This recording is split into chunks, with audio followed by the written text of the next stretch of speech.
Assalamualaikum warahmatullahi wabarakatuh. Halo semuanya. Jadi di video kali ini kami akan melakukan praktikum tentang keseimbangan kimia, yaitu serapan lilin. Nah sebelum itu perkenalkan, nama saya Nur Azimah Taufika Asri. Saya Dinda Anissa Putri. Nama saya Karisha Moira Putri.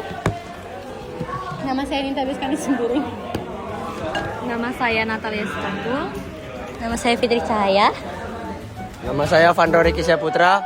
Nah ikutin keseruannya ya. Let's go. Pertama-tama, kita siapkan dulu semua alat dan bahan yang diperlukan ya. Pastikan semua sudah lengkap sebelum mulai.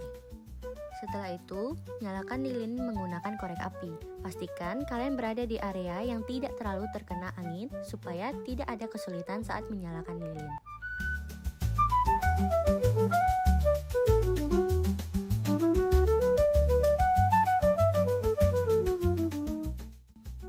Nah, biarkan sedikit lelehan lilin itu menetes ke piring supaya nantinya lilin itu bisa menempel dan berdiri dengan stabil.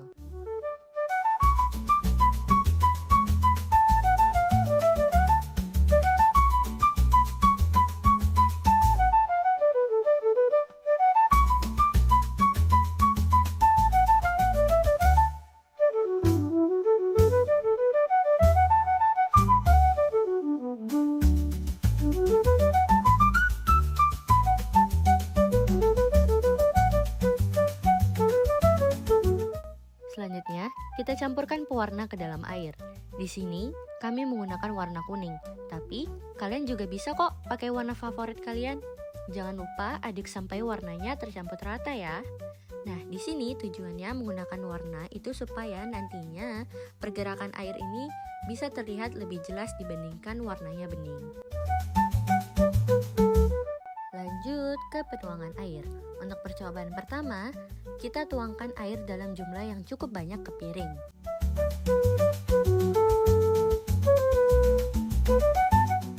Escucha las palabras de las brujas, los secretos escondidos en la noche. Los antiguos dioses invocamos ahora la obra de la magia oculta. Esta noche al amanecer hemos llamado al antiguo poder.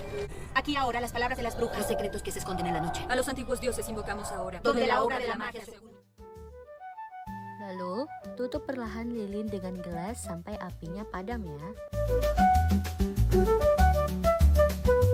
Sekarang, coba kalian perhatikan baik-baik itu. Apa yang terjadi? Ada nggak kelihatan kenaikan air di dalam gelas? Ada ya. Nah, tapi walaupun ada kenaikan air di dalam gelas, itu tuh masih sulit untuk dilihat. Kita lanjut ke percobaan kedua. Kali ini kita tuangkan air dengan jumlah sedang aja ya.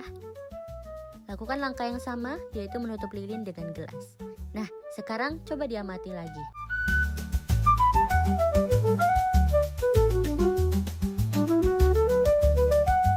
Sudah mulai terlihat kan pergerakan air yang naik?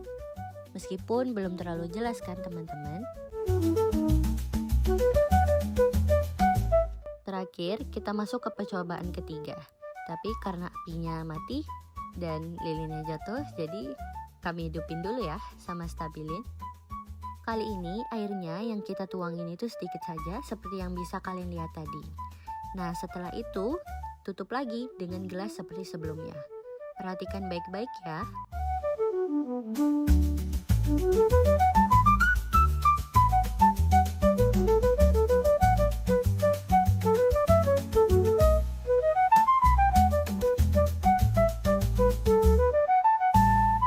Di tahap ini, kenaikan air terlihat lebih jelas kan teman-teman?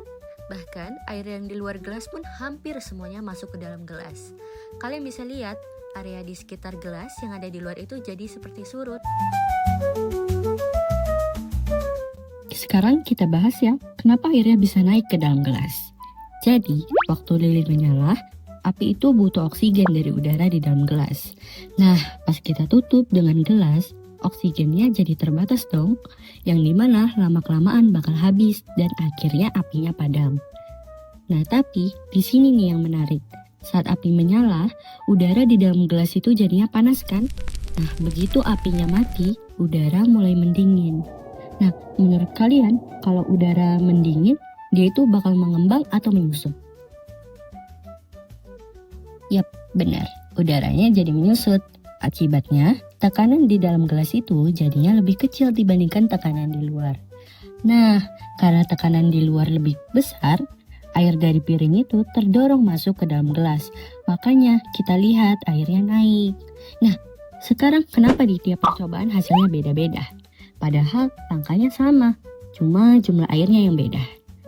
Nah, di percobaan pertama yang airnya banyak, kenaikan air itu sebenarnya terjadi.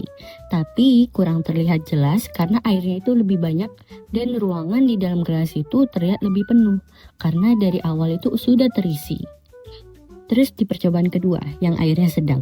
Nah, pergerakan air ini mulai lebih terlihat dibandingkan sebelumnya. Karena jumlah air dan ruang di dalam gelas itu lebih seimbang. Nah, terus di percobaan terakhir atau percobaan ketiga yang airnya sedikit. Nah, ini yang paling jelas. Karena airnya sedikit, perubahan tekanan itu jadinya lebih mudah menarik air masuk ke dalam gelas. Jadi, kelihatan seperti airnya tuh tersorot ke dalam gelas. Jadi, intinya, semua percobaan itu punya proses yang sama. Tapi, perbedaan jumlah airnya aja yang bikin hasilnya terlihat beda. Nah guys, jadi inilah hasil praktikum kita pada hari ini. Semoga bermanfaat untuk kalian juga ya. Dadah, see you.